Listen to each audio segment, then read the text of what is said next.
It's crazy we still got to be talking about this crap as late as 2024. Nevertheless, there still apparently are Uber and Lyft drivers falling victim to scam artists while they're out taking trips.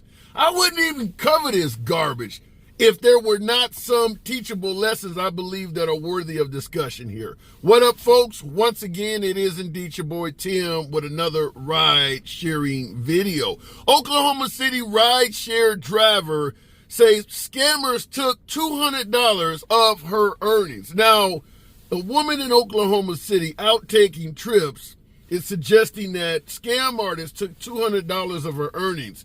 An Oklahoma City mother says a scammer posed as an Uber support employee and took all of her earnings for the night. Why are folks still falling for this? How the hell are scam artists actually victimizing drivers?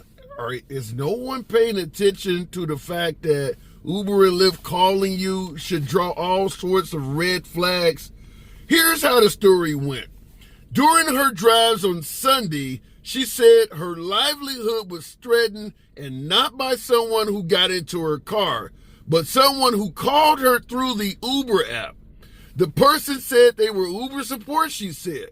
Now, I'm going to tell you right off the bat, this stuff is happening often. We've covered stories on this over a period of years now. It's an inside job. My humble opinion, it's an inside job. I don't hear too many folks saying that someone called them asking, about trips they took or suggesting they were Uber support to someone who doesn't drive for Uber.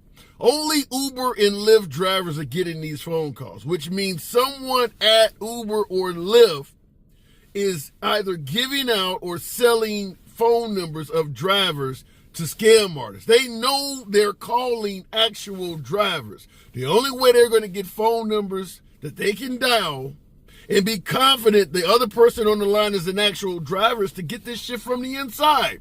So there are clearly folks on the inside at Uber and Lyft working with scam artists to do this. Hell, it might actually be some actual Uber and Lyft employees making the phone calls.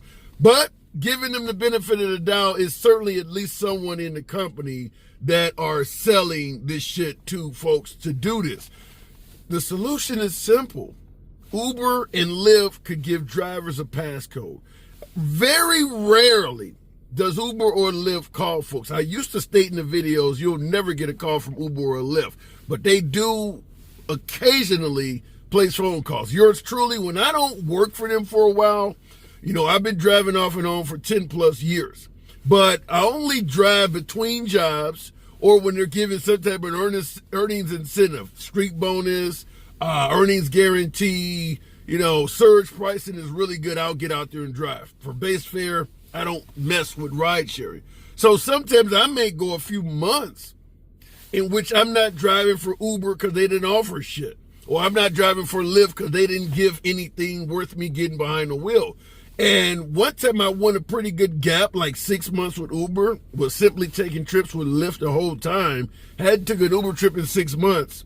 When I took the trip, I got a phone call from Uber support. Welcome back. Are you going to be on the road tonight? I've also had it done right before New Year's, a few holidays like that. So they do actually call you. But the solution is simple. Give the driver some kind of passcode. When you call a driver, what's your passcode? The driver already knows, or whatever the case may be, or could be reversed. When we call you, we're going to give you this passcode so that you know this is an authentic phone call. It's as simple as that. But there are a host of other ways that Uber or Lyft could stop this from happening. And I'm suggesting they need to do it because it's happening to a lot of drivers. Like I stated, we've been covering this shit for a while. But continuing on, Purnell said the person on the phone told her a rider complained she was drinking alcohol and speeding. She was told to pull over and verify some information. It was so real in that moment, she said.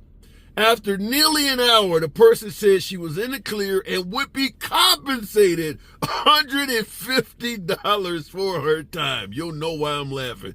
However, once they got her Uber account information, They took her day's wages, she said. Now, $150 for her time, I'm laughing because the stories suggest that they took nearly $200 from her account, the scammers did.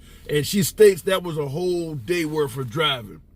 But Uber calls you, verifies your information in only a span of an hour, and they gonna give you $150. Took you a whole damn day to earn $200, burning your own gas, taking trips and shit.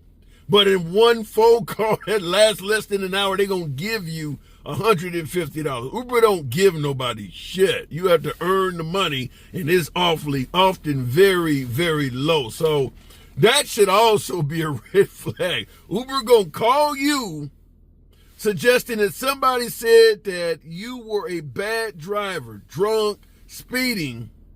You solved the issue, and they're gonna give you $150? Why would you fall for that? So this woman also just played it simple. She's ignoring huge red flags. Uber is never going to compensate you $150. But here is the additional lesson.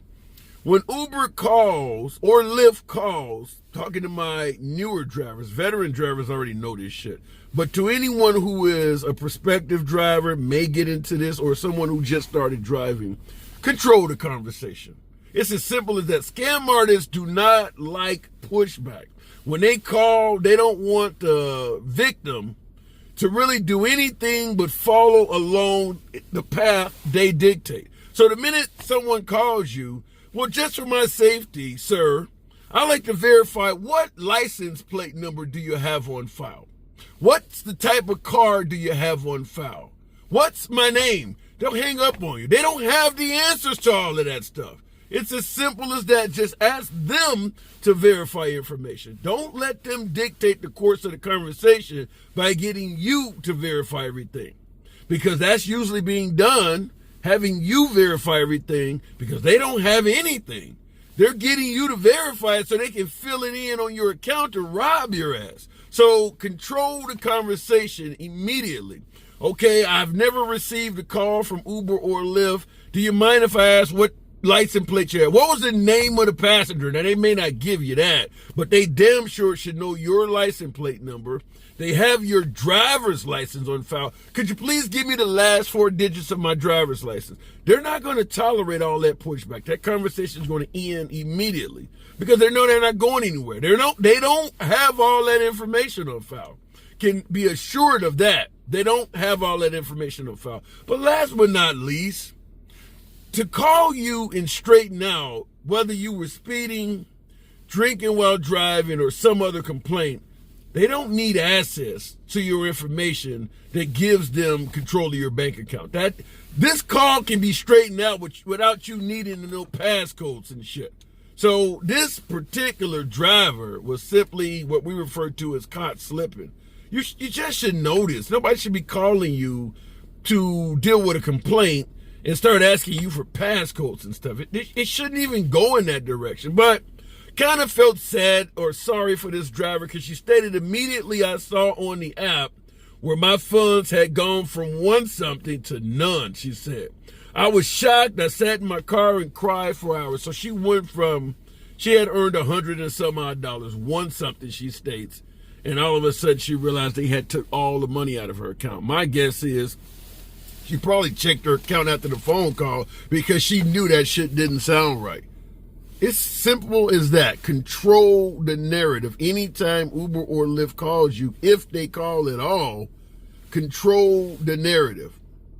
You ask the questions to verify they know who they're talking to. Don't let them ask you passcodes, usernames and all of that crap, because likely they're filling that information in on the other side to rob you. It's just has any of you folks out there received any of these type calls? Fortunately, yours truly, I've never received one of these scam artist calls, but I would catch on to it immediately because I get a lot of other calls and you put your name on these do not call lists and shit like that. But I've been on the internet since the internet was invented. I know how the scams work, but some people don't. Some people are not expecting it. Some folks, as I stated, can be caught slipping. Has any of you folks ever received a call from someone in regards to ride sharing, where it was pretty clear it was a scam artist trying to get into your account. I'd be curious to see how many drivers are getting these, because I'm covering these stories about every 4 or 5 months. I see one. I don't cover them all, but it's happening frequently enough that figured I'd drop the video, because other folks need to, for lack of a better term, pay attention. This shouldn't be this easy. Pay attention. Control the narrative. Be cautious. Look for red flags. Keep your money to yourself. It's your boy Tim. Feel free to smash that like button, subscribe to the channel, and I'll see you in the next video.